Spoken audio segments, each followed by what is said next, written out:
Hello friends, எல்லாருக்கும் வணக்கம். இன்றைக்கி இட்லி, தோசை இது எல்லாத்துக்குமே ஏற்ற மட்டன் நுரையீரல் குருமா எப்படி செய்கிறதுன்னு பார்க்கலாம். இதுக்கு நான் ஒரு நுரையீரல் அளவுக்கு எடுத்துருக்கிறேன். இதோட ஸ்கின்ல மேலே இந்த மாதிரி தோல் மாதிரி இருக்கும். அதை எல்லாத்தையுமே நல்லா உரித்து எடுத்துடணும். இது போல் நல்லா உரித்து எடுத்துக்கோங்க. இப்போ இது எல்லாத்தையும் நல்லா வாஷ் பண்ணி எடுத்து வச்சுக்கலாம். இப்போ குக்கரில் கொஞ்சமாக உப்பு சேர்த்துக்கலாம். ஒரு 1.5 டேபிள் ஸ்பூன் அளவுக்கு மட்டன் மசாலா சேர்த்துக்கோங்க. இது கூட கொஞ்சமாக ஒரு 1/4 டேபிள் ஸ்பூன் அளவுக்கு மஞ்சத்தூள் சேர்த்துக்கலாம். இப்போது நம்ம கட் பண்ணி வச்சுருக்கிற நுரையீரலையும் இது கூட சேர்த்துக்கலாம். நுரையீரல் கூட கொஞ்சமாக கொழுப்பு சேர்த்திங்கன்னா இன்னமும் டேஸ்ட்டு நல்லாயிருக்கும். இப்போ இது வேகிறதுக்கு தேவையான அளவுக்கு ஒரு 1லேருந்து 1.5 டம்ளர் அளவுக்கு தண்ணி சேர்த்துக்கலாம். இப்போ இதை மூடி போட்டு 3லேருந்து 4 விசில் வரைய வச்சு எடுத்துக்கலாம். அது விசில் வர்றதுக்குள்ளார இதுக்கு தேவையான மசாலாலாம் நம்ம ரெடி பண்ணிக்கலாம். நான் தேங்காய் ஒரு மூலி அளவுக்கு எடுத்துருக்கிறேன். அது கூட பட்டை, கிராம்பு, அன்னாச்சிப்பூ இது 3மே சேர்த்து நல்லா அரைச்சி ஒரு பேஸ்ட்டாக அரைச்சி எடுத்துக்கிறேன். இது ஒரு பவுலில் மாற்றிடலாம். இப்போ தாளிக்கிறதுக்கு இஞ்சி பூண்டு பேஸ்ட்டு ரெடி பண்ணிக்கலாம். இதுக்கு நான் ஒரு தக்காளி, பெரிய தக்காளி எடுத்திருக்கேன். ஒரு பெரிய வெங்காயம் எடுத்துருக்கிறேன். இஞ்சி கொஞ்சமாக எடுத்துக்கோங்க. பூண்டு ஒரு 15 பல் அளவுக்கு எடுத்துக்கலாம். ஒரு 1/2 டேபிள் ஸ்பூன் அளவுக்கு மிளகு எடுத்துக்கலாம். ஒரு 1/2 டேபிள் ஸ்பூன் அளவுக்கு சோம்பு எடுத்துக்கலாம். இப்போ இது எல்லாத்தையுமே மிக்ஸி ஜாரில் சேர்த்து நல்லா பேஸ்ட்டாக கொரன்னு அரைச்சி எடுத்துக்கலாம்.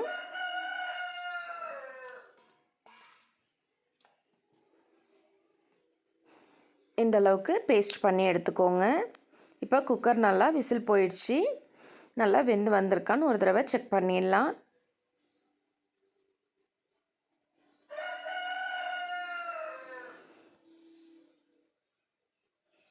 பாருங்கள், நல்லாவே வெந்து வந்துடுச்சு.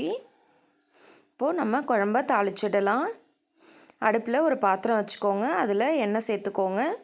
தாளிக்கிறதுக்கு ஒரு இலை சேர்த்துக்கோங்க.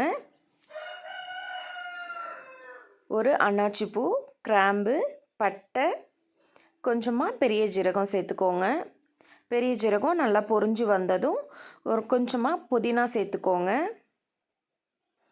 அது கூட ஒரு 3லேருந்து 4 பச்சை மிளகாய் சேர்த்துக்கலாம். பெரிய வெங்காயம் இது கூட சேர்த்துக்கலாம். ஒரு 2 கொத்து கருவேப்பிலையும் இது கூட சேர்த்துக்கலாம். இது எல்லாத்தையுமே நல்லா கலந்து விட்டுருங்க. தக்காளி ஏற்கனவே ஒன்று அரைச்சிருக்கோம். அதனால் நான் இதில் இப்போ ஒரு தக்காளி மட்டும் சேர்த்துக்கிறேன். இது எல்லாமே நல்லா வதங்கட்டும். இது நல்லா வதங்கி வந்ததும் நம்ம அரைச்சி வச்சுருக்கிற பேஸ்ட்டையும் இது கூட சேர்த்துக்கலாம். இந்த பேஸ்ட்டு ஒரு 2லேருந்து 3 நிமிஷம் வரைய நல்லா வதங்கினதுக்கப்புறம் இது கூட நம்ம உருளைக்கிழங்கு சேர்த்துக்கலாம். இது கூட நம்ம இப்போது வேக வச்சு எடுத்துருக்கிற நுரையீரலையும் சேர்த்துடலாம். இப்போ இது எல்லாத்தையும் நல்லா கலந்து விட்டுருங்க. குழம்பு மிளகாத்தூள் நான் ஒரு 3 டேபிள் ஸ்பூன் அளவுக்கு சேர்த்துக்கிறேன்.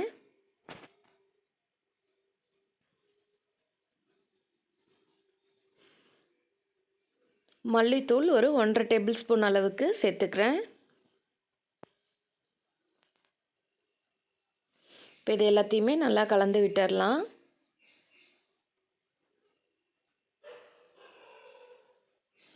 கொஞ்சமாக மல்லி இலை தூவிக்கோங்க. இப்போது நம்ம மட்டன் வேக வச்ச தண்ணி இருக்குது இல்லைங்களா, அதையும் இது கூட சேர்த்துக்கலாம். இப்போ இதை நல்லா கலந்து கொதிக்க விட்டுருங்க. உருளைக்கிழங்கு வேகிற அளவுக்கு கொதிச்சா போதும். ரொம்ப நேரம் கொதிக்கணும்னு அவசியம் இல்லை. ஏன்னா ஏற்கனவே கறி நல்லா வெந்துடுச்சு. பாருங்கள், குழம்பு நல்லாவே கொதிச்சிருச்சு. இந்த டைமில் தேங்காய் சேர்த்துக்கலாம். அவ்வளோதாங்க, மட்டன் குழம்பு நமக்கு இப்போது ரெடி ஆகிடுச்சு. இதை இப்போ நம்ம சர்வ் பண்ணிடலாம்.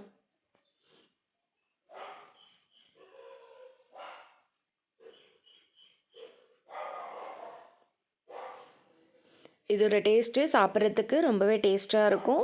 கண்டிப்பாக நீங்களும் ட்ரை பண்ணி பாருங்கள். எப்படி இருந்ததுன்னு கமெண்ட் பாக்ஸில் சொல்லுங்கள். இது போல் குக்கிங் வீடியோ டெய்லியுமே நம்ம சேனலில் அப்டேட் ஆகிட்டே இருக்கும்.